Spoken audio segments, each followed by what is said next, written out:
Hi, second graders. I hope you guys are doing so well. So in this lesson today, and for the next couple of days actually, we are going to be looking at the main idea and supporting details of a story.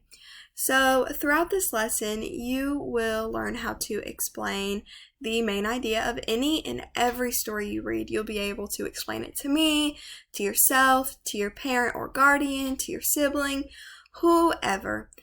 And you will also be able to find 3 key details that support your main idea and that helped you figure the main idea out.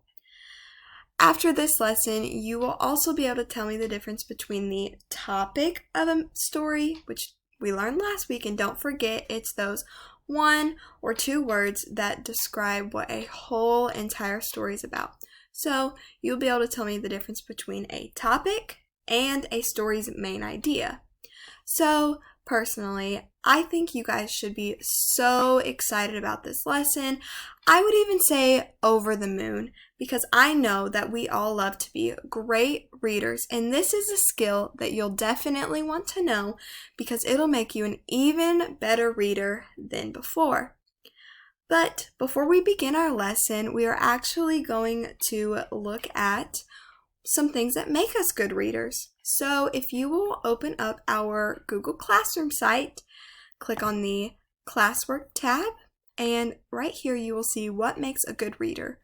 Go ahead and click on that, and you guys are just welcome to follow along. Maybe get a parent involved when I ask a couple questions. So here we go. So second grade, what do you think makes a good reader? Go ahead, jot those down. Like I said, tell a parent, a sibling, say it to yourself.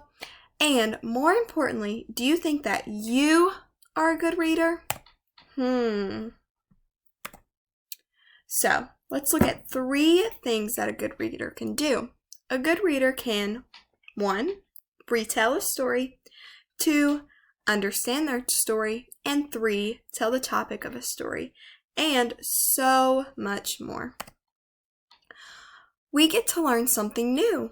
What we will learn will make us all even better readers than before. Do you think we know what we're going to learn? The time will come. Soon you will learn a new incredible skill, main idea and supporting details. It's time to be the best readers we can be. So tomorrow we're going to step into the incredible world of main ideas and supporting details. The topic, main idea, and supporting details are like a rainy day, and we have got to get prepared. So, put on your thinking caps and bring your umbrellas.